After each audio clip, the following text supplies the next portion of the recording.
বাহা তুই ওকে কোথায় পেলি তুই উঠছি? বাহা তুই?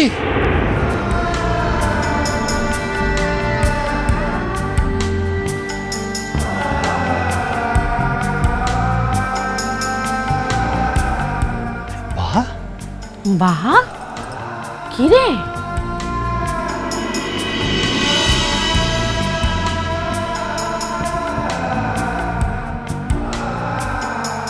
কিরে মেয়ে, খুব তো বেলা জেঠুকে হারিয়ে দিলি আসবি না বলে।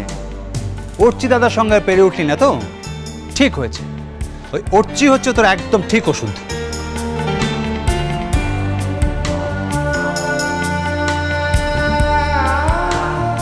অর্চি কি তাহলে অফিসে না গিয়ে বাহাকে আনতে গেছিল? তা অতিথির মতো ওখানে দাঁড়িয়ে থাকবি নাকি এদিকে আসা হবে? দাঁড়াও বাবা, ওর কাজ আছে। বাহা, যাও জেঠুমনির কাছে গিয়ে পায়ে হাত দিয়ে ক্ষমা চাও। সকালে যে কাজটা করেছো তার জন্য ক্ষমা চাইতে হবে তোমাকে। যাও।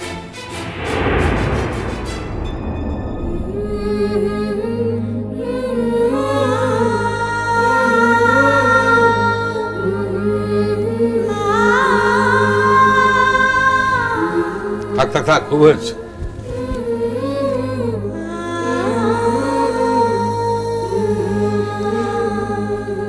মোর ভুলটা হইছে ছেড়ে বড় বাবু। আসলে মোরটা অত বুদ্ধিটা লাই, তার লিগে তোকে অপমানটা করে তখন খুব ভুলটা করেছি। এখন কেন? হ্যাঁ, মিষ্টি মিষ্টি কথা বলে এখন ভোলানো হচ্ছে? তখন অত করে সাধলু ভিকির মতো খেতে দিলি তো তখন। নিজের বাড়ি থাকতে, বুড়ো বাপটা থাকতে উনি হস্টেলে গিয়ে পড়ে দিগ্গজ হবে। হ্যাঁ রে মা, এ বাড়িতে থেকে যদি তোর ভালো পড়াশোনা না হয় তাহলে অন্য কোন বাড়িতে থেকে হবে বলতে পারিস? বললাম তো ভুলটা হইছে, একটু কথা বারবার বলার কি আনছে? দেখেছো দেখেছো, এখন মেজাজ দেখাচ্ছে কেমন দেখো। বেশ করেছে।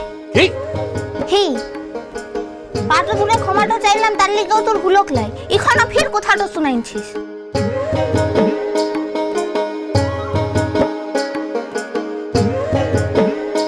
যাই বলো, আমাদের বাড়িটা কিন্তু এইবারে বেশ ভর ভর্তি হলো।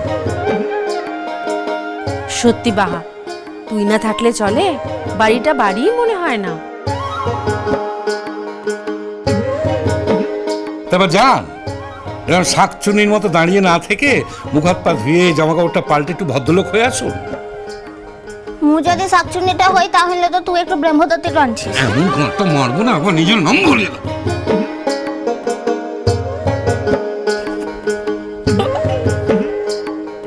বাহা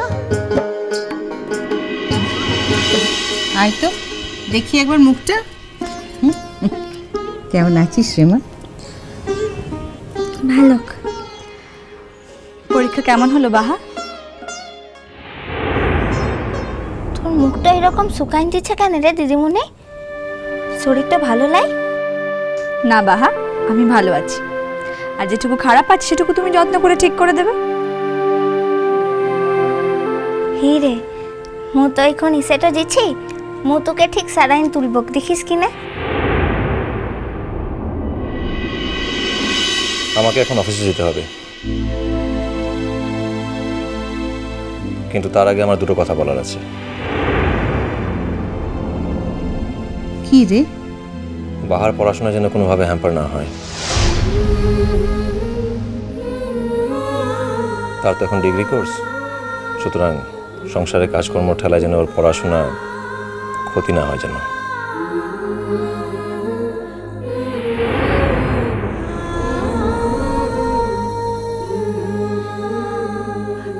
না না, ও পড়াশোনা করলে সংসারের কাজে কে ওকে মাথা ঘামাতে বলবে? তুই আবার কবে থেকে বিটা ছেলেদের কথাটা শুনতে লিখেছিস রে মিজমা? যে রান্ধাটো করে শিখি আর চুলটো বাঁধে ক্লাই? মু যাই কিনে মারাং বুড়োটাকে না এবারে চানটা কুড়াইতে হবে। সারা রাস্তাটাও বাস ট্রামটা কুড়ে এসেছে তার লিখে।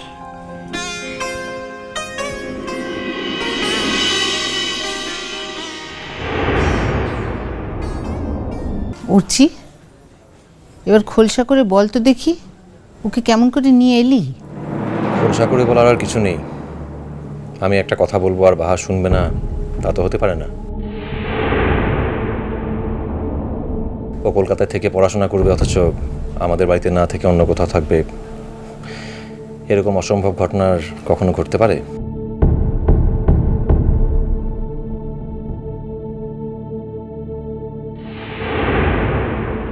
যে বাহাকে অর্চি সহ্য করতে পারতো না, তার এই বাড়িতে থাকার ব্যাপারে অর্চি এমনভাবে কথা বলছে। এটা কি বাহার প্রাণ বাঁচানোর কৃতজ্ঞতা, নাকি নাকি জেঠুমনি অপমান হলো বলেই অর্চি বাহাকে জেঠুমনির সামনে এনে ক্ষমা চাওয়ালো? মন, হ্যাঁ, আমি অফিস যাচ্ছি। সাবধানে যাও। জেঠুমনি, আমি আসছি। এসো এসো, সাবধানে এসো। অর্চি, কাল মারা যদি আসতে চায় সকালে, তাহলে কি বলবো? আসতে বলবো, তুমি থাকবে? কি ব্যাপারে বলো তো? বারে, কাল জামাই ষষ্ঠী, বাপি আর মা হয়তো নেমন্তন্ন করতে আসতে পারে। বলছিলাম ও সামুতে জামাই ষষ্ঠী আনছে, তুই একটু দিনের লিগে আসতে পারবি? তাতে আমার থাকা না থাকার কি আছে? তাছাড়া আমি যেতে পারবো কিনা তাও তো আমি...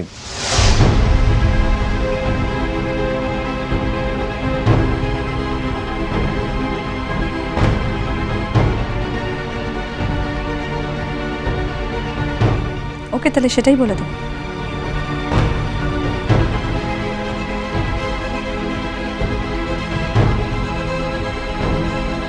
এ আবার কি ধরনের কথা বলছি? ওরা তো তোমাকে ইনভাইট করতে আসবেন। তাহলে তোকে একটু শপথটা করতে হবে মোর কাছটাতে। তো কোনোদিনের লিখে দিদিমণির ভালোবাসাটা কমটা করবি লাই। ভালোবাসার কথা এত মাপজুক করে বলা যায় বাহা? মুই তো কথা জানি নাই অর্চি বাবু। মোর লিখে দিদিমণির ভালোবাসাটা যেন কোনোদিনের লিখে কমটা লা হয়।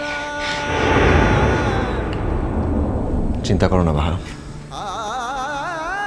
তোমার দিদিমণি কোনোদিনও আমি অযত্ন করব না। তাকে সাধ্যমতো ভালোবাসার চেষ্টা করব আমি।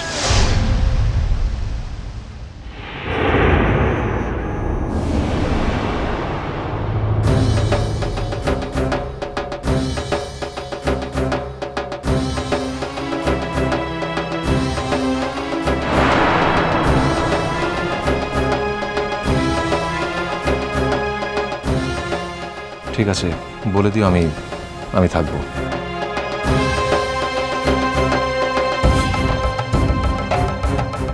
আসছি।